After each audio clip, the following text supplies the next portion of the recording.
السلام علیکم ورحمۃ اللہ لا حول ولا قوة الا باللہ حسبنا اللہ ونعم الوکیل یا حی یا قیوم برحمتک استغیث لا الہ الا انت سبحانک انی کنت من الظالمین ربنا آتنا من لدنک رحمہ وہیئ لنا من امرنا رشدا ربنا آتنا فی الدنیا حسنہ وفي الآخرة حسنة وقنا عذاب النار اللهم صل على محمد وعلى آل محمد وأصحاب محمد وأزواج محمد وأمة محمد أجمعين إلى يوم الدين آمين. الحمد لله رب العالمين والصلاة والسلام على سيد الأنبياء والمرسلين وعلى آلہ واصحابہ اجمعین الی یوم الدین. الحمدللہ آج 24 سپتمبر 2023 کو سنڈے کے دن ہمارا یہ پبلک سیشن نمبر 113 منعقد ہونے جا رہا ہے. آپ کے یہ سوالات ریئل ٹائم پرچیوں کی شکل میں میرے پاس آ چکے ہیں. انشاءاللہ کوشش کریں گے کہ انہیں بھی کور کریں چونکہ اب ربیع الاول شریف کا مہینہ شروع ہو چکا ہے. آج 7 ربیع الاول 1445 ہجری ہے. پچھلی سنڈے کو بھی میں نے اسی کانٹیکسٹ میں 12 آیات قرآن حکیم کی ڈسکس کی تھیں جن کو عموماً ہمارا ایک خاص مکتب فکر ڈسکس کرنے کو گستاخی سمجھتا ہے. میں نے اس کی صحیح تشریح بیان کی تھی. آج ارادہ کیا کہ قرآن حکیم سے اللہ کے محبوب سید الاولین والآخرین شفیع المذنبین رحمت للعالمین سیدنا و مولانا امام اعظم محمد رسول اللہ صلی اللہ علیہ وآلہ وسلم کی شان میں جو آیات ہیں انہیں ڈسکس کریں. اب جب میں نے ان کو لسٹ ڈاؤن کرنا شروع کیا تو وہ تو درجنوں میں جا رہی تھیں، لیکن میں چاہ رہا تھا کہ 12 ربیع الاول کی نسبت سے 12 کریٹیکل آیات ہم سلیکٹ کریں ان میں سے، اور پھر انہیں ایک خاص انٹلیکچوئل ترتیب دیں، اور اس کے کانٹیکسٹ میں جو کراس ریفرنس کے طور پر آیات اور احادیث آتی ہیں انہیں میں ڈسکس کروں، جو بھی اس وقت اللہ تعالیٰ میرے ذہن میں ڈال دے انشاءاللہ تعالیٰ. تو وہ 12 آیات ہم نے 12 ربیع الاول شریف کی نسبت سے سلیکٹ کی ہیں. آج انشاءاللہ انہیں ڈسکس کریں گے. دیکھیں، جہاں تک ولادت مصطفیٰ صلی اللہ علیہ وآلہ وسلم کی تاریخ کا معاملہ ہے، as far as books are concerned, خواہ اہل سنت کی کتابیں ہوں یا اہل تشیع کی، دونوں میں 12 ربیع الاول کی ڈیٹ آئی ہے. اہل سنت کے ہاں دلائل النبوہ امام بیہقی کی کتاب ہے، اس میں سٹارٹ ہی میں نبی صلی اللہ علیہ وآلہ وسلم سے متعلق ایک چیپٹر موجود ہے آپ کی ولادت مبارکہ سے متعلق. اس میں واضح لکھا ہے کہ نبی صلی اللہ علیہ وآلہ وسلم عام الفیل والے سال، یعنی جس سال ابراہ کے لشکر کو برباد کیا گیا تھا، اس سال کو اللہ نے یادگار بھی بنانا تھا. ادروائز اس کے بعد کعبہ شریف پہ کئی دفعہ حملے ہوئے، کوئی حفاظت نہیں ہوئی. اس سال کو اللہ تعالیٰ نے یادگار بنانا تھا. پیر کے دن 12 ربیع الاول کو صبح سحری کے وقت آپ صلی اللہ علیہ وآلہ وسلم کی پیدائش ہوئی. اہل تشیع کے ہاں جو صحیح بخاری کے لیول کی ان کی حدیث کی کتاب ہے وہ اصول الکافی ہے. اس میں بھی 110 نمبر جو چیپٹر ہے وہ ولادت مصطفیٰ صلی اللہ علیہ وآلہ وسلم سے متعلق ہے. اس میں بھی یہی لکھا ہے کہ نبی صلی اللہ علیہ وآلہ وسلم عام الفیل والے سال 12 ربیع الاول کو پیدا ہوئے، لیکن پریکٹیکلی شیعہ 17 ربیع الاول کو مناتے ہیں. امام خمینی نے اس جھگڑے کو ختم کرنے کے لیے وہ پورے کا پورا ویک ہی ایران میں ربیع الاول سے ریلیٹڈ ولادت مصطفیٰ صلی اللہ علیہ وآلہ وسلم کے کانٹیکسٹ میں ڈکلیئر کر دیا ہے تاکہ یہ 12 اور 17 کا جھگڑا نہ ہو. ادروائز کتابیں تو 12 ربیع الاول بتاتی ہیں. اہل حدیث نے، دیوبند نے اس ایشو کو ڈائلیوٹ کرنے کے لیے 9 ربیع الاول کی ایک پخ چھوڑ دی، حالانکہ انہیں بھی پتا تھا کہ کتاب میں کیا لکھا ہے. خود احمد بریلوی صاحب جن کے اوپر پورا مکتب کھڑا ہے، انہوں نے فتاوی رضویہ میں 8 ربیع الاول لکھی ہے. تو یہ بریلویوں سے ذرا پوچھیں، یہ جو 12 ربیع الاول آپ منا رہے ہیں، آپ کے اعلیٰ حضرت تو اسے 8 ربیع الاول لکھ کے گئے ہیں، اور پھر انہوں نے لکھا چونکہ اب 12 چل پڑی ہے اس لیے میں اس میں کوئی اختلاف نہیں کرتا، چلنے دیں اس کو اس طرح. اچھا، اس سے بھی بڑھ کر ان کے اعلیٰ حضرت کے بھی جو اعلیٰ حضرت ہیں، جن کے اوپر پورے کا پورا تصوف کا سلسلہ قادریہ کھڑا ہے، شیخ عبد القادر جیلانی المتوفی 561 ہجری، انہوں نے غنیت الطالبین میں 10 محرم لکھ دی ہوئی ہے. اچھا، بڑا اچھا ہوا ہے یہ لکھ دیا انہوں نے. اب ان کو ہاتھ پاؤں پڑ گئے جب سے میں نے یہ ڈیٹ نکالی. وہ کہتے ہیں نہیں، انہوں نے تو صرف نقل کیا ہے علماء کا قول. بھائی تمہارے بابے تو دین سکھانے آئے تھے، وہ اوٹ پٹانگ چیزیں نقل کر کے امت کو یہ کچھ بتا کے گئے. یعنی ہم قرآن و سنت کی روشنی میں جو کمزور چیزیں ہیں، جو صحیح چیزیں ہیں، ان کو ڈسٹنگوش کر کے پبلک کے سامنے رکھتے ہیں کہ بھائی یہ صحیح بات ہے. تو وہاں پہ ان کو پھر بتانا چاہیے تھا نا کہ 12 ربیع الاول بھی کوئی ڈیٹ ہے. انہوں نے 10 محرم الحرام کی ڈیٹ کو نقل کیا، ظاہر ہے علماء سے نقل کیا، اسے انڈورس کیا، اس کی مخالفت کے لیے نقل نہیں کیا. ہمارا صرف معصومانہ سوال ہے، آپ کا تو بابوں کے بارے میں عقیدہ ہے کہ وہ دل کے حال جانتے ہیں، وہ فنا فی الرسول ہوتے ہیں، وہ فنا فی شیخ ہوتے ہیں، اور فنا فی اللہ ہوتے ہیں. پتہ نہیں کیا کیا ٹرمز انہوں نے ڈیوائز کیے ہیں تصوف میں. اور جو باباؤں کے بابا ہیں آپ کے شیخ عبد القادر جیلانی، جنہیں آپ اولیاء کا سردار کہتے ہیں، ان کو تو اپنے نبی کی تاریخ پیدائش ہی نہیں پتا، اگے کے کم ٹرنا ہے. جو کہ ہمارے ہر سٹوڈنٹ کو ہم نے دلائل النبوہ کا حوالہ بتا دیا ہے، امام بیہقی کی کتاب کا. اور یہ حدیث کی کتاب شیخ عبد القادر جیلانی رحمت اللہ علیہ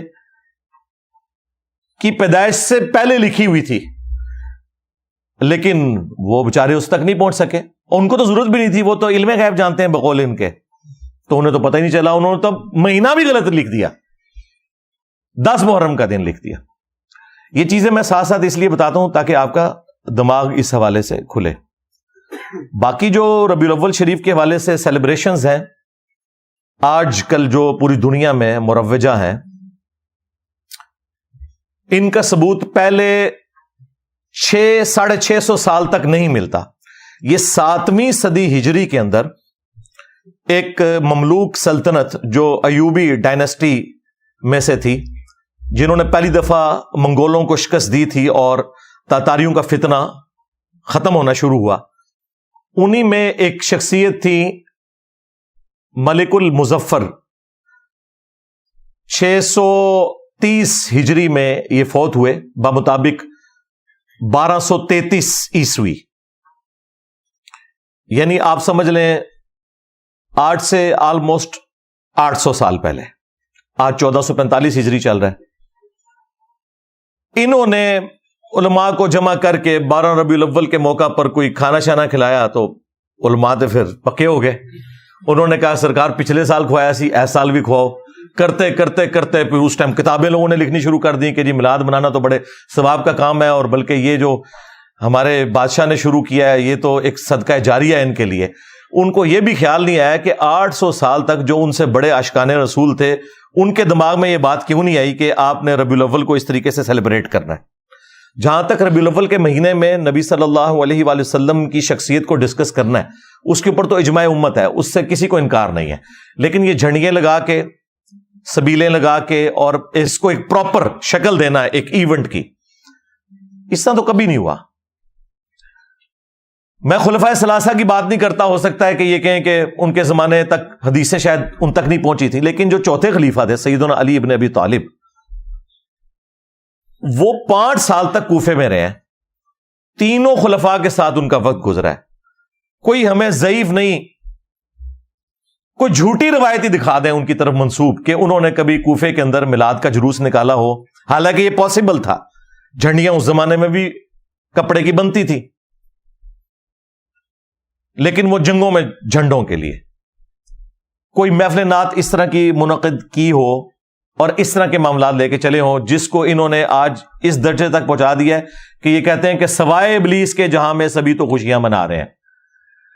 یعنی وہ یہ بتانا چاہتے ہیں کہ پہلے 800 سال کے مسلمان سارے ابلیس تھے اور ہم عاشقان رسول ہیں، اور انہیں یہ پتہ ہی نہیں کہ وہ انجانے میں صحابہ کرام کو خلفائے راشدین کو، اہل البیت کو علیہم السلام اجمعین ورضی اللہ عنہم اجمعین گستاخی کے فتوے کی زد میں لے کے آ رہے ہیں، کیونکہ ان کے زمانے میں تو یہ کچھ نہیں ہوا۔ پھر اس کو جو ترویج ملی ہے نا زیادہ، وہ آٹومان امپائر جو تھی سلطنت عثمانیہ، 1588 عیسوی کے اندر، آج چل رہا ہے 24 ستمبر 2023، 1588 عیسوی میں جو سلطنت عثمانیہ تھی انہوں نے اپنی امپائر کے اندر آفیشلی 12 ربیع الاول کی چھٹی ڈکلیئر کر دی، یعنی پھر پراپرلی اس پورے مسئلے کو گود لے لیا انہوں نے، اور پھر وہ سارے کا سارا سلسلہ چلتا رہا۔ یہی وجہ ہے کہ آپ کو ہمارے بریلوی علماء کہتے نظر آئیں گے کہ جی یہ وہابیوں کے آنے سے پہلے تو وہاں میلاد کے جلوس نکلتے تھے مکہ مدینے میں۔ جناب وہ جو نکلتے تھے مکہ مدینے میں جلسے جلوس، وہ 400 سال پہلے ہی سٹارٹ ہوئے تھے، اور جو پہلے 800 سال کے مسلمان ہیں جو جلسے جلوس نہیں نکالتے تھے، ان کے بارے میں آپ کا کیا عقیدہ ہے؟ یہ کہتے ہیں نہیں پرانے بزرگوں کو نہیں مانتے۔ سرکار پرانوں کے نہیں، درمیانوں کو نہیں مانتے۔ پرانے تو ہیں صحابہ کرام، خلفائے راشدین، اہل البیت علیہم السلام، تابعین، تبع تابعین۔ تمہارے بزرگ آئے 800 سال بعد اور امت کو ایک تحفہ دے کے چلے جائیں تو وہ پرانے کہاں سے ہو گئے؟ 800 سال بعد تو ہم بھی پرانے ہو چکے ہوں گے جی۔ پرانے بزرگ پرانے نہیں سرکار، درمیانے، پرانے تو ہے ہی نہیں ہیں۔ اور اسی صدی کے اندر، 7ویں صدی ہجری کے اندر، ایک اور بادشاہ آیا، ملک المنصور قلاوون۔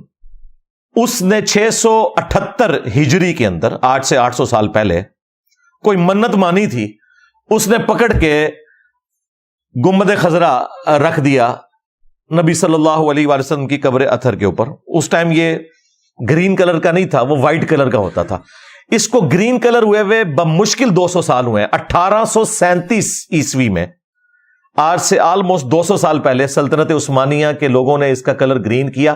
پہلے یہ وائٹ تھا، اور یہ گنبد بھی نبی علیہ السلام کی وفات کے 650 سال بعد رکھا گیا۔ یہ 7ویں صدی ہجری مسلمانوں کے لیے ایک سمجھ لیں 2 بڑی بدعتیں جو انہوں نے جاری کی امت کے اندر۔ اور بدعت میں اس لیے کہہ رہا ہوں کہ اس کی بنیاد کے اوپر انہوں نے باقیوں کو گستاخ کہا، اور یہ دونوں کام کیے سنیوں نے۔ میں نے اپنی کسی پرانی ویڈیو میں یہ بیان کیا تھا کہ یہ جو گنبد ہے یہ شیعہ حاکم نے رکھا تھا، تو اس پہ پھر میں نے اسی وقت رجوع ریکارڈ کروایا تھا کہ وہ شیعہ حاکم نہیں تھا، وہ بھی یہ ایوبی ڈائنسٹی کا ہی مملوک امپائر کا ایمپرر تھا، ملک المنصور۔ یہ دونوں کام سنیوں نے کیے میں۔ مروجہ میلاد کا سلسلہ شروع کرنا، اب شیعہ نے بھی ادھار لے لیے وہ سنیوں سے، وہ بھی کر رہے ہیں۔ اور دوسرا یہ گنبد خضرا رکھنا، حالانکہ نبی علیہ السلام کے زمانے سے پہلے، آپ کی پیدائش سے بھی 35 سال پہلے، آیا صوفیہ کا گنبد بنا ہوا ہے۔ یہ جو استنبول کے اندر آیا صوفیہ جو اب اردگان نے کھول دیا ہے، اور وہاں پہ جمعے کی نماز بھی ہوتی ہے اور عام دنوں میں میوزیم، یہ نبی علیہ السلام کی پیدائش سے بھی 35 سال پہلے کا بنا ہوا ہے۔ کتنا بڑا گنبد ہے، یعنی ٹیکنالوجی موجود تھی۔ حضرت عمر کے دور میں آج کے اربوں ڈالرز جزیہ ملتا تھا رومن امپائر سے مسلمانوں کو، وہ تو سونے کا گنبد بنا کے قبر رسول پہ رکھ سکتے تھے۔ ان کو تو کسی کے دماغ میں یہ بات نہیں آئی ہے، یہ کوئی نبی علیہ السلام کی عزت افزائی ہے کہ یہاں پہ گنبد رکھیں۔ انہیں پتا تھا، صحیح مسلم میں حدیث ہے، میں تمہیں منع کرتا ہوں قبروں کو پکا کرنے سے، قبروں پر عمارت بنانے سے، اور قبروں پر بیٹھنے سے۔ وہ اس کو نبی علیہ السلام کی گستاخی شمار کرتے تھے، اور سیم یہی گستاخی شمار کی گئی جب پہلی دفعہ گنبد رکھا گیا، اور جس بندے نے مشورہ دیا تھا وہ کچھ عرصے بعد معزول ہو گیا، تو لوگ یہ باتیں کرتے تھے کہ اس سے سزا ملی ہے جو اس نے الٹے کام کا مشورہ دیا تھا۔ اور آج اس کے اوپر بات کریں تو گستاخی رسول کہتے ہیں آپ کو۔ میرے سوا تو کسی کی جرت نہیں، وہابی کسی کی جرت نہیں کہ بات کر جائے، باقی تو شاہی کوئی نہیں۔ تو میں نے کہا خدا کے لیے دنیا میں جتنے مزارات نبی علیہ السلام کی مخالفت پہ بنائے گئے ہیں، اس کی بنیاد انہوں نے یہاں سے پکڑی ہے۔ یہ آپ کا کام تھا نا کہ جہاں آپ نے باقی مزارات جو ہیں وہ ختم کیے، اس گنبد خضرا کو بھی اتار لیتے۔ یہ توڑنے کی ضرورت ہی نہیں ہے، یہ اوپر رکھا ہوا ہے، یہ اتار لیں، نیچے حجرہ عائشہ موجود ہے، اس پہ میری تفصیلی ویڈیوز ریکارڈ ہیں، وہ پھر ٹاپک اور طرف چلا جائے گا۔ بہرحال 1926 کے اندر سعودی حکومت نے جو باقی مزارات تھے وہ سارے ختم کر دیے جو بقیہ غرقد میں تھے، اور سب سے بڑا کام جو انہوں نے کیا کہ 400 سال تک جو امت کی جمعیت کو آٹومانم امپائر نے توڑا، خانہ کعبہ میں 4 مسلح ڈالے ہوئے تھے انہوں نے. ویسے کہتے ہیں چاروں امام حق پہ ہیں، اگر چاروں حق پہ ہیں تو مسلح 4 کیوں ہیں؟ ساروں کے ایک کے پیچھے پڑھو. چلو 4 مسلح تھے، فجر کی نماز سارے حنفیوں کے پیچھے پڑھ لو، ظہر کی سارے شافیوں کے پیچھے. نہ پیرلل میں 4 جماعتیں کرواتے تھے 1517 سے لے کے 1917 تک. اگر یہ ورلڈ وار 1 نہ ہوتی اور سلطنت عثمانیہ نہ ٹوٹتی تو یہ بدعت آج بھی موجود ہوتی. اس ورلڈ وار کا ایک فائدہ امت کو ہو گیا کہ وہ بدعت اٹھ گئی، اور اب ایک مسلح وہاں پہ. 400 سال تک انہوں نے 4 مسلح ڈالے. آپ اندازہ لگائیں کہ انہوں نے مسلمانوں کی جمعیت کو توڑا، اور کہتے ہیں یہ ہمارے بزرگوں کی خدمات ہیں. انجینئر صاحب بزرگوں پہ بولتے ہیں، بھائی وہ بزرگ جو ہیں وہ آپ کے بزرگ ہیں. ہمارے بزرگ وہ ہیں کہ جب وہ لوگ پیدا بھی نہیں ہوئے تھے نا، اس سے بھی 800 سال پہلے جو بزرگ تھے وہ ہمارے بزرگ ہیں. بدعتیں تم داخل کرو دین میں. جب ہم بولیں ایک غریب تو بدتمیز نہ سوئی تو میں نبی سا ہے ہی کوئی نہیں، تیرے بابے تے شاہ ہی کوئی نہیں، لے جو بابے تو دبو انہوں جا کے اٹھ. بالکل اب کوئی لحاظ نہیں. جس طرح سیدنا عمر نے کہا تھا نا، نبی الاسلام نے اس وقت زمینیں تمہیں دی تھی جب اسلام کمزور تھا، اب اسلام مضبوط ہو گیا ہے، اب یہ زمینیں جو ہے بیت المال میں جمع کرواؤ، ادروائز ان کے اوپر کاشتکاری کرو اور اس میں سے حصہ جو ہے بیت المال کو دو. تو میں بھی انہوں نے سیدھا ہو گیا کہ بھائی یہ ہوں پرانیاں گلاں.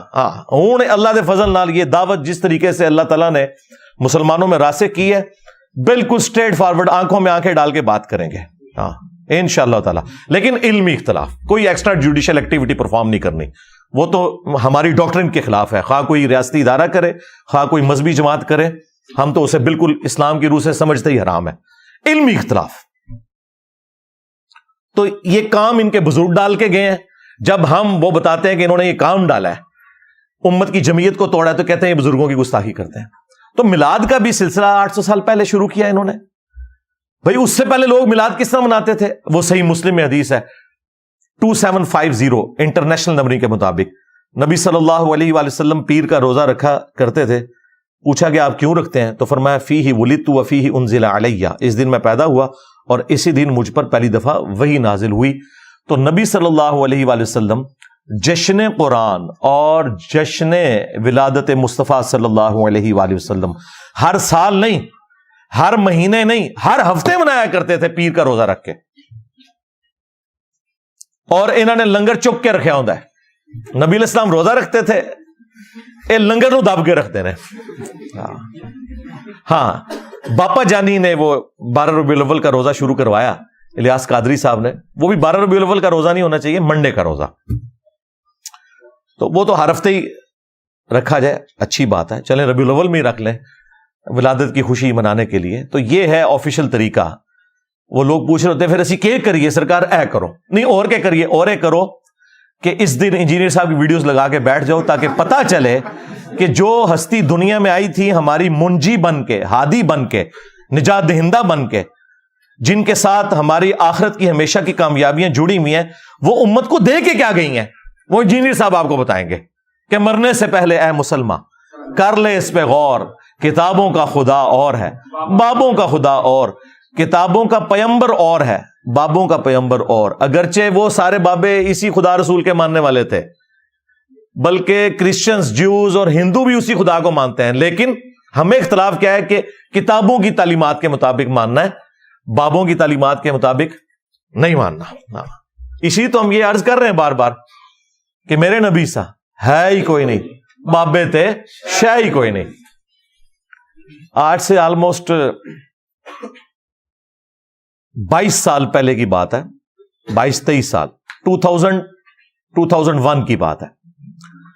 اس زمانے میں نے جو ربیع الاول کی لائٹنگ کا سامان ہے نا، کوئی 1-1.5 لاکھ روپے کا بنایا ہوا تھا، وہ میرے گھر میں رکھا ہوا تھا، تنخواہیں جوڑ جوڑ کے. والد صاحب جو پاکٹ منی دیتے تھے، اپنی جاب تو نہیں لگی ہوئی تھی، 2002 میں نے جوائننگ دی، پھر اس کو مزید ایڈ کیا. تو وہ میلاد کا سامان پھر بعد میں ہم نے اس میں سے کچھ چیزیں یہاں پہ بھی استعمال میں لے کے آئے ہیں, صحیح جگہ بھی استعمال ہو گئی ہیں الحمدللہ.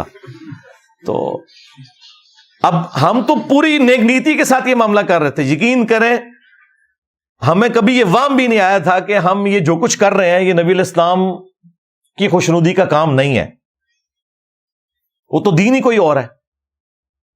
اس لیے اس مینٹالٹی کو میں سمجھتا ہوں. آپ نے ان کے ساتھ بات کرنی ہے عقلی دلائل کے ساتھ, علمی دلائل کے ساتھ. جب یہ آپ کو جذباتی ڈاکٹر پڑھائے نا, اور دیکھیں جی 12 ربیع الاول کا دن ہے, 2 گھر ہیں, ایک گھر میں جھنڈیاں لگی ہوئی ہیں, لائٹنگ ہوئی ہوئی ہے, اور دوسرے گھر میں کچھ نہیں ہے, آپ خود فیصلہ کریں عاشق رسول کون ہے. ہاں, اس کے جواب میں آپ نے کہنا ہے رکو ذرا, صبر کرو, ابھی بتاتے ہیں تمہیں. کہ اس سے بھی پہلے 10 محرم کا دن آیا تھا, 2 گھر تھے, ایک گھر کے اندر آہو بکا ہو رہی تھی, مجلس تھی, دوسرے گھر میں کچھ بھی نہیں تھا. اب بتاؤ عاشق اہل بیت کون ہے, وہ شیعہ کا گھر یا تمہارا بریلویوں کا گھر؟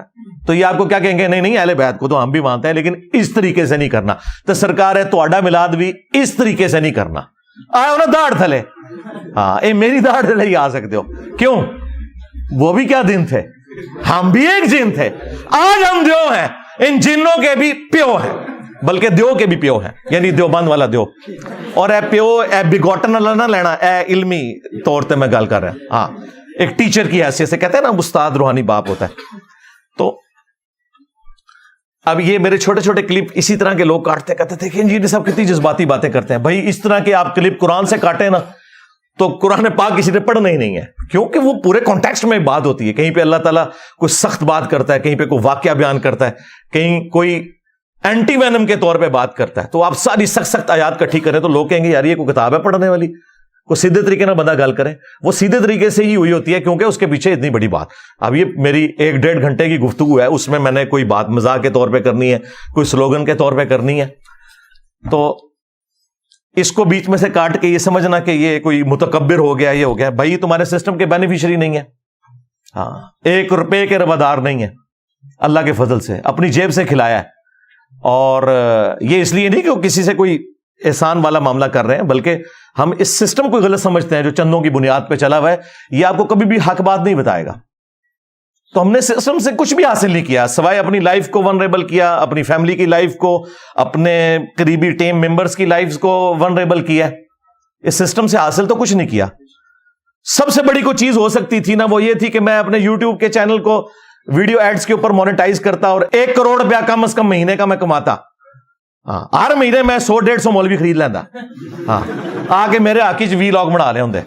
ہاں یہ بھی نہیں کیتا یار, میں ان کڈیا کے آئے چوں. یہی کچھ ہی کرنا ہوتا ہے نا, کسی نے کوئی دنیا میں کوئی چیز گین کرنی ہوتی ہے. کسی پبلک گیدرنگ میں نہیں جاتا, ٹھیک ہے, نہ مجھے کوئی شوق ہے کوئی پولیٹیکل جماعت جوائن کرنے کا. بس مسکینوں کی طرح مولا علی کی طرح زندگی گزار رہے ہیں اللہ کے فضل سے, اپنے نبی کے مجاہد بن کے صلی اللہ علیہ وآلہ وسلم.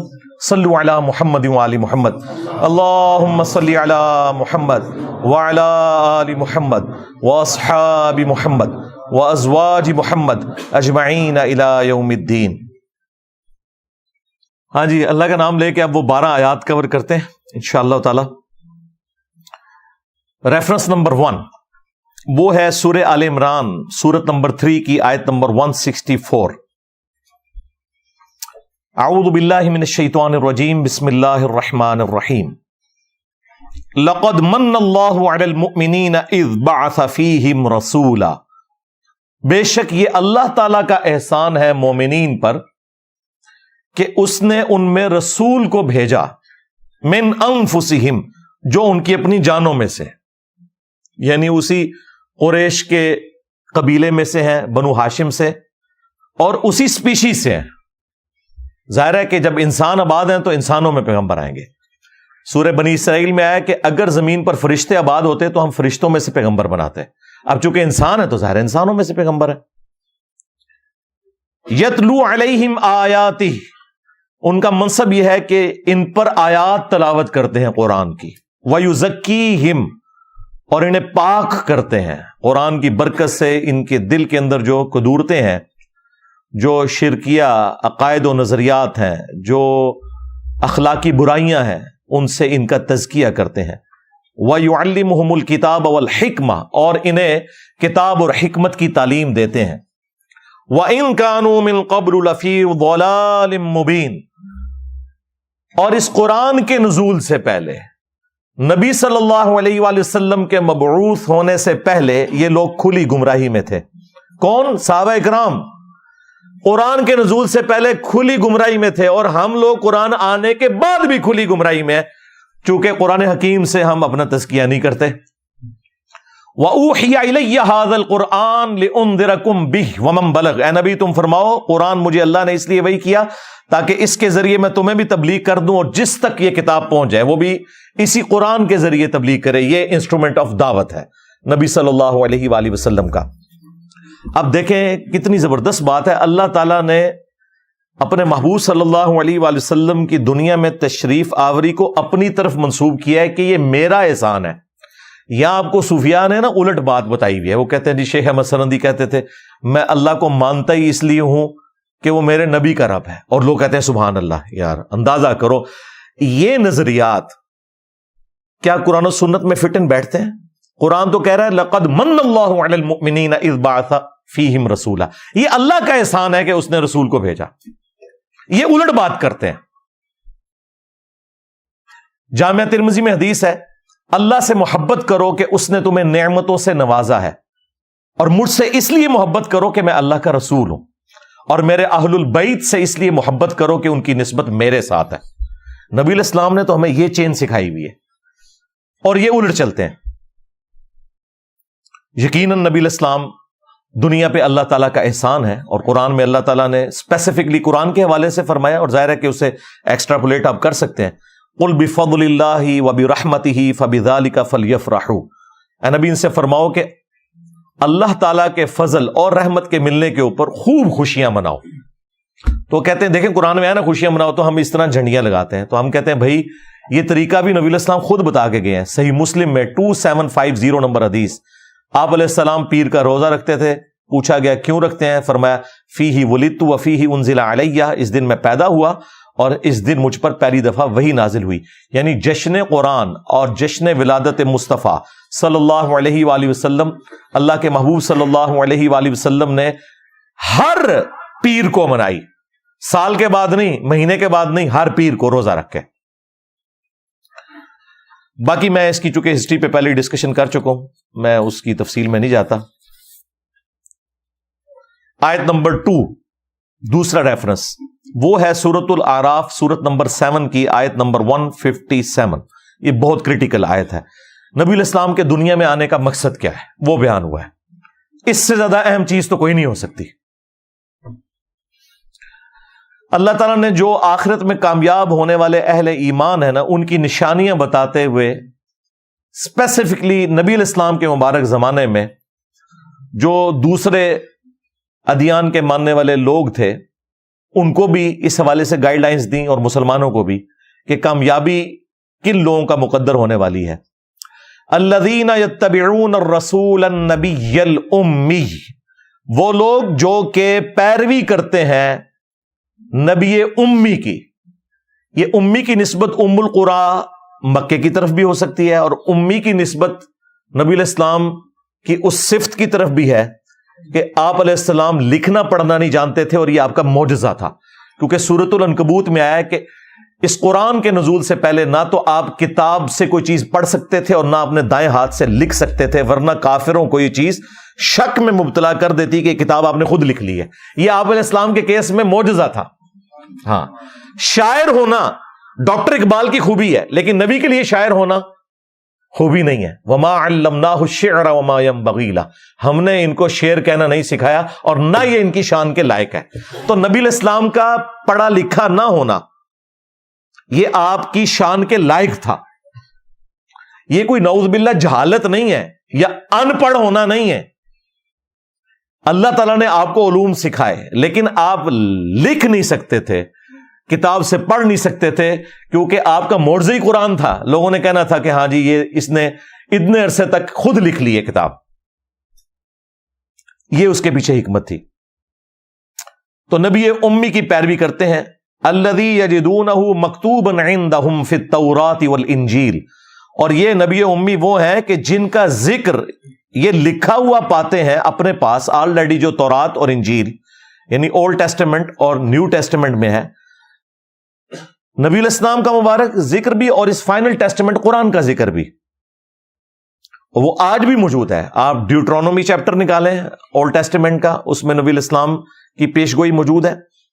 اس کے بعد Gospel of John New Testament میں، اس میں نبی الاسلام کی پیشگوئی موجود ہے، چیپٹر نمبر 15 سے لے کر 18 تک، وہ ایک الگ سے ٹاپک ہے، اس کے لیے آپ ڈاکٹر ذاکر نائک کی ویڈیوز دیکھ لیں، احمد دیدہ صاحب کی، سملیرٹیز بٹوین کرسچینٹی اینڈ اسلام۔ یأمرہم بالمعروف، وہ حکم دیتے ہیں ان کو نیکی کے کاموں کا، وینہاہم عن المنکر، اور برائی سے منع فرماتے ہیں، وَيُحِلُّ لَهُمُ الطَّيِّبَاتِ، اور ان کے لیے جو پاکیزہ چیزیں ہیں ان کو حلال ٹھہراتے ہیں، وَيُحَرِّمُ عَلَيْهِمُ الْخَبَائِثِ، اور جو گندگی والی چیزیں ہیں وہ حرام کرتے ہیں۔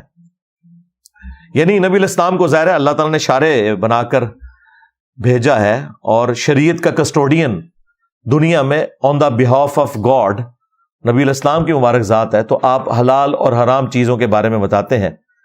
وَيَضَعُ عَنْهُمْ إِصْرَهُمْ، اور جو ان کے اوپر بوجھ پڑا ہوا ہے وہ ان سے دور کرتے ہیں، وَالْأَغْلَالَ الَّتِي كَانَتْ عَلَيْهِمْ، اور جو ان کے گردنوں میں غلامی کے پھندے ہیں وہ دور کرتے ہیں۔ یعنی جو انہوں نے خود ساختہ شریعت میں اپنے اوپر کتنی پابندیاں جیوز نے لگا لی ہوئی تھیں، کرسچنز نے رہبانیت شروع کر دی، شادی کرنا چھوڑ دی، جنگلوں میں رہنا شروع کر دیا، اسی طریقے سے مشرکین عرب کے اندر بھی خود ساختہ کئی ایک چیزیں انہوں نے داخل کر لی تھیں، جس کی وجہ سے عورتوں کو بیسک رائٹس نہیں ملتے تھے، غلاموں کے کوئی حقوق نہیں تھے۔ اس طرح کی ساری چیزیں نبی الاسلام نے آ کے ختم فرمائی۔ اب سرکار بڑی کانٹے کی بات آ رہی ہے، اب اس آئینے میں ہم سب نے اپنی شکل دیکھنی ہے۔ فَالَّذِينَ آمَنُوا بِهِ، پس جو لوگ ایمان لائیں گے جو ان کے ساتھ نازل ہوا، یعنی قرآن اور اللہ کے محبوب صلی اللہ علیہ وآلہ وسلم کی تعلیمات، اسلام، آپ صلی اللہ علیہ وآلہ وسلم پر جو ایمان لائیں، وَعَزَّرُوهُ، اور ان کی تعظیم کریں۔ یعنی نبی الاسلام پر ایمان لانے کے بعد سب سے ضروری چیز آپ کی تعظیم کرنا ہے۔ وَنَصَرُوهُ، اور جو لوگ ان کی مدد کریں۔ مدد کیا ہے؟ نبی الاسلام نے کوئی دنیاوی طور پہ تو کاروبار اسٹیبلش نہیں کیا، مدد یہ ہے کہ دین کے کام میں آپ نے ان کی مدد کرنی ہے۔ جو حضرت عیسیٰ ابن مریم نے بھی کہا تھا، من انصاری اللہ، کون ہے جو اللہ کے لیے میری مدد کرے؟ اس سے لوگوں نے غیر اللہ کی مدد نکالی ہوئی ہے۔ دیکھو ان لوگوں کا انٹلیکچوئل لیول کیا ہے۔ وہ یہ تو نہیں کہ مرے ہوئے لوگوں کو حضرت عیسیٰ بلا بلا کے کہتے تھے لکھ لو قبروں سے اور میری مدد کرو۔ قال الحواریون نحن انصار اللہ، جو ان کے ساتھی تھے انہوں نے کہا ہم اللہ کے مددگار ہیں، ان کے دین کے مددگار ہیں۔ تو نبی الاسلام کے بھی صحابہ اور اہل بیت آپ کے مددگار تھے، آج ہم بھی نبی الاسلام کے اس حوالے سے مددگار ہیں کہ آپ کے دین کے لیے ہم اپنا تن من دھن لگائیں، اور اس میں سب سے پہلے ہمیں اپنی آخرت کی فکر ہے، اور ان کی مدد کریں۔ وَاتَّبَعُوا النُّورَ الَّذِي أُنزِلَ مَعَهُ، اور پیروی کریں اس نور کی جو ان کے ساتھ نازل ہوا، یعنی قرآن۔ اولئک هم المفلحون، ایسے ہی لوگ ہیں جو فلاح پائیں گے۔ یعنی فلاح پانے کے لیے نبی الاسلام پر ایمان لانا، ان کی تعظیم کرنا، دین کے معاملے میں ان کی مدد کرنا، اور قرآن کی پیروی کرنا۔ یہ اب دیکھ لیں کتنے مسلمان ہیں جو یہ کام کر رہے ہیں، تو مسلمانوں کی اکثریت کے سر شرم سے جھک جائیں گے۔ نبی الاسلام نے اپنا حق ادا کر دیا، اور آخری درجے میں اس سے بڑی کیا بات ہو سکتی ہے کہ جب اللہ تعالیٰ کو یہ بات قرآن میں نازل فرمانی پڑے، لَقَدْ جَاءَكُمْ رَسُولٌ مِّنْ أَنفُسِكُمْ عَزِيزٌ عَلَيْهِ مَا عَنِتُّمْ حَرِيصٌ عَلَيْكُمْ بِالْمُؤْمِنِينَ رَؤُوفٌ رَحِيمٌ، یعنی یہ وہ ہے جو تمہاری جانوں سے بڑھ کر تمہارے لیے حریص ہے کہ تمہارے لیے کوئی خیر خائی والا معاملہ ہو جائے، اور مومنین کے لیے رؤوف بھی ہے اور رحیم بھی ہے، صلی اللہ علیہ وآلہ وسلم۔ اور پھر اللہ تعالیٰ نے فرمایا وَإِنَّكَ لَعَلَىٰ خُلُقٍ عَظِيمٍ، اخلاق کے بھی بلند ترین درجے کے اوپر فائز ہیں۔ یعنی یہ سب کچھ سکھا کے بھی نبی الاسلام اس سسٹم کے بینیفیشری نہیں ہوئے، فاقوں میں زندگی گزری۔ تیسرا ریفرنس سورۃ النجم سورت نمبر 53 کی ابتدائی آیات ہے. وَالنَّجْمِ اِذَا ہَوَا، قسم ہے ستارے کی کہ جب وہ ڈوبتا ہے. ستارہ تو ڈوب سکتا ہے اور ظاہر ہے اللہ تعالیٰ نے زوال رکھا ہے ہر چیز کو، لیکن مَا ضَلَّ صَاحِبُكُمْ وَمَا غَوَا، تمہارے نبی نہ کبھی بہکے ہیں اور نہ کبھی بے راہ چلے ہیں.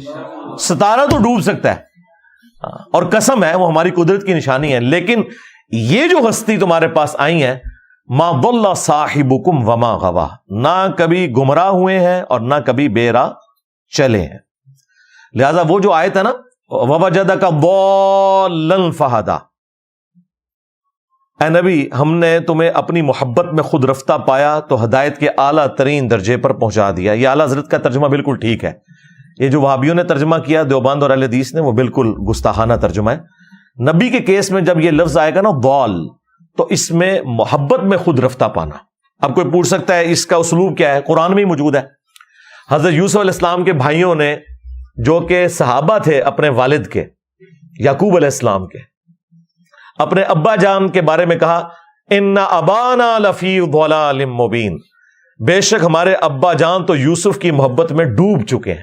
حالانکہ وہاں وہی لفظ ضلال آیا ہوا ہے، لیکن وہاں کیا وہ یہ تو نہیں کہہ رہے تھے ہمارے ابا جان گمراہ ہو چکے ہیں، نہیں، محبت میں ڈوب چکے ہیں.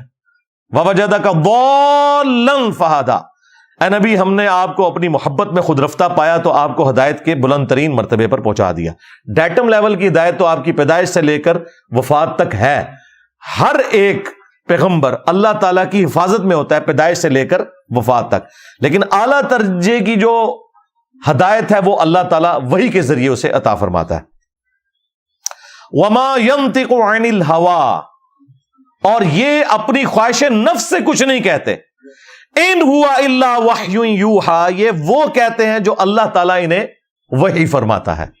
یعنی نبی علیہ السلام کی شان ہے، اسی لیے تو ہم کہتے ہیں بھائی امام اس کو مانو جس کی قبر مدینے میں ہے صلی اللہ علیہ وآلہ وسلم، کہ جو نہ کبھی گمراہ ہوئے نہ کبھی بے راہ چلے اور اپنی خواہش سے کچھ نہیں کہتے بلکہ اللہ کی وحی کی تائید کے ساتھ بولتے ہیں. اگر کہیں آپ نے کوئی ذاتی اجتہاد اپنا کیا بھی ہے تب بھی اللہ تعالیٰ نے وحی کے ذریعے اس کی ریمیڈی فرما دی. اگر وہ اللہ تعالیٰ کو پسند نہیں آیا، وہ گناہ کی کیٹیگری میں نہیں ہوتا، اسے لغزش کہا جاتا ہے. وہ ایک ٹاپک الگ سے ہے، اس پہ میری ویڈیو دیکھ لیں، انبیاء گناہ نہیں کرتے. بہرحال یہ نبی علیہ السلام کا پروٹوکول ہے، اور اسی پروٹوکول کی وجہ سے مسند احمد میں حدیث ہے کہ بلکہ یہ سنن ابی داؤد کے اندر بھی حدیث موجود ہے کہ ایک صحابی تھے عبداللہ بن عمر بن عاص رضی اللہ تعالیٰ عنہ. وہ کہتے ہیں کہ میں نبی علیہ السلام سے جو بھی بات سنتا تھا نا وہ لکھ لیا کرتا تھا. پھر مجھے کچھ لوگوں نے کہا کہ نبی علیہ السلام کبھی غصے کی حالت میں ہوتے ہیں، کبھی آپ غم کی حالت میں ہوتے ہیں، تو تم ہر بات نہ لکھا کرو. تو میں نے لکھنا چھوڑ دیا. نبی علیہ السلام نے کچھ دن کے بعد پوچھا کہ تم کیوں نہیں لکھ رہے؟ تو انہوں نے کہا یا رسول اللہ اس طرح مجھے لوگوں نے کہا تھا تو میں نے لکھنا چھوڑ دیا. تو آپ علیہ السلام نے فرمایا کہ اللہ کی قسم، اپنی مبارک زبان کو پکڑا، اللہ کی قسم اس زبان سے حق کے سوا کچھ نہیں نکلتا. یہ پروٹوکول صرف نبی علیہ السلام کا ہے، اور اللہ تعالیٰ نے اسی پروٹوکول کی وجہ سے نبی علیہ السلام کو اس پلانٹ ارتھ پہ اپنا خلیفہ بنایا. وما رمیت اذ رمیت ولکن اللہ رما. اے نبی جب تم نے کنکریاں ماری تھیں کافروں کے لشکر کی طرف، وہ تم نے نہیں ماری تھی بلکہ وہ تو اللہ نے ماری تھی جب کہ تم نے ماری تھی. یعنی اللہ تعالیٰ نے اپنے پیغمبر کو ان کے مبارک ہاتھ کو اپنی طرف منسوب کیا، کیونکہ دنیا پہ وہ اللہ کے ریپریزنٹیٹو ہیں. ید اللہ فوق ایدیہم، اصحاب شجرہ کے بارے میں آیا کہ جب یہ درخت کے نیچے آپ کی بیعت کر رہے تھے نا، آپ کے ہاتھ پہ اللہ کا ہاتھ تھا ان کے ہاتھ کے اوپر. یعنی یہ نہیں کہ نبی علیہ السلام کا ہاتھ جو ہے وہ اللہ کا ہاتھ فزیکلی، مراد یہ کہ وہ اللہ کے ریپریزنٹیٹو ہیں. ریفرنس نمبر 4، یہ سورۃ الحجرات سورت نمبر 49 کی ابتدائی آیات ہیں. یا ایھا الذین آمنوا، اے ایمان والو، لا تقدموا بین یدی اللہ ورسولہ، مت آگے بڑھو اللہ اور اس کے رسول سے. بس جتنا تعلیم کیا ہے نا اس میں خود صفرے لگا کے ایڈ نہ کرو. جو تعلیمات ہیں جہاں پر فرمایا کہ یہاں پہ رک جاؤ وہاں پہ رک جانا ہے, جہاں پہ فرمایا کہ یہ حلال ہے اسی کو حلال سمجھنا ہے, جس کو حرام کیا اسی کو حرام سمجھنا ہے. خود سے دین میں کوئی بدعتیں داخل نہیں کرنی. واتقوا اللہ, اور اللہ کا تقوی اختیار کرو. ان اللہ سمیع علیم, بے شک اللہ تعالی سننے والا علم والا ہے. یا ایھا الذین آمنوا, اے ایمان والو, لا ترفعوا اصواتکم فوق صوت النبی, اپنی آواز کو بھی کبھی نبی صلی اللہ علیہ وآلہ وسلم کی آواز سے بلند نہ کرنا. ولا تجہروا لہ بالقول کجہر بعضکم لبعض, اور ان کے حضور اس طریقے سے بلند آواز میں گفتگو نہ کرنا جس طرح آپس میں ایک دوسرے کے ساتھ کرتے ہو. ان تحبط اعمالکم وانتم لا تشعرون, ایسا نہ ہو کہ تمہارے اعمال برباد کر دیے جائیں اور تمہیں شعور بھی نہ ہو, توبہ کی توفیق بھی نہ ملے. اور یہ حیران کن بات ہے کہ یہ آیت کسی عام انسان کے بارے میں نازل نہیں ہوئی, بلکہ صحیح بخاری کے اندر شان نزول موجود ہے. عبداللہ ابن ابی ملیکہ تابعی کہتے ہیں قریب ہے کہ اس مخلوق کے دو بہترین لوگ یعنی ابو بکر اور عمر برباد ہو جاتے جب انہوں نے انجانے میں رسول اللہ کے حضور اپنی آوازوں کو بلند کر دیا. ایک قبیلہ آیا ہوا تھا, نبی الاسلام کی یہ مبارک عادت تھی کہ جب قبیلہ اسلام قبول کر کے واپس جاتا تھا تو ایک فوکل پرسن آپ مقرر کرتے تھے. حضرت ابو بکر نے مشورہ دیا کہ اس کو فوکل پرسن مقرر کریں. حضرت عمر نے کہا نہیں یا رسول اللہ اس کو کریں. اس میں وہ آپس میں ان کی تلخ کلامی ہوگی. نبی الاسلام سے کوئی بدتمیزی نہیں کی, آپس میں آوازیں بلند ہوئی تو یہ آیات نازل ہوئی کہ اگر تم نے بھی رسول اللہ کے حضور آپس میں بھی بات کرتے ہوئے آواز کو بلند کیا چھٹی ہو جائے گی. تو سرکار اگر یہ ابو بکر و عمر کا سٹیٹس ہے تو اڑے بابے تے شاہی کوئی نہیں. یعنی نبی الاسلام کی آواز سے آواز بلند کرنا اعمال کو برباد کرتا ہے. نبی کی حدیث سے کسی بابے کے قول کو بلند کرنا وہ تو تمہارا ایمان ہی برباد کر دے گا, کیونکہ میرے نبی سا ہے ہی کوئی نہیں, تیرے بابے تے شاہی کوئی نہیں, بلکہ بابے تے شاہی کوئی نہیں. یہ دیکھ لیں, یہ کتابوں کا خدا ہے. اب اسی بخاری کی حدیث میں آتا ہے کہ عبداللہ ابن زبیر کہتے ہیں کہ ان آیات کے نازل ہونے کے بعد حضرت عمر اتنی آہستہ آواز میں گفتگو کرتے تھے کہ حضور کو سنائی نہیں دیتی تھی, اور آپ کہتے تھے عمر اونچا بولو مجھے آواز ہی نہیں آ رہی, اتنے ڈر گئے. پھر اللہ تعالیٰ نے اسی کا انعام دیا, اگلی آیات نازل ہوئی. ان الذین یغضون اصواتهم عند رسول اللہ, بے شک وہ لوگ جو اپنی آوازوں کو پست رکھتے ہیں رسول اللہ کے حضور. اولئک الذین امتحن اللہ قلوبہم للتقوی, یہی وہ لوگ ہیں جن کے دلوں کو اللہ نے تقوی کے لیے چن لیا. یہ پرہیزگار لوگ ہیں. لہم مغفرۃ واجر عظیم, ان کے لیے مغفرت اور اجر عظیم ہے. اور مزے کی بات ہے ان آیات کو اللہ تعالیٰ نے وہ مقبولیت دی کہ روزہ شریف پہ کئی سو سال سے یہی آیات ہیں.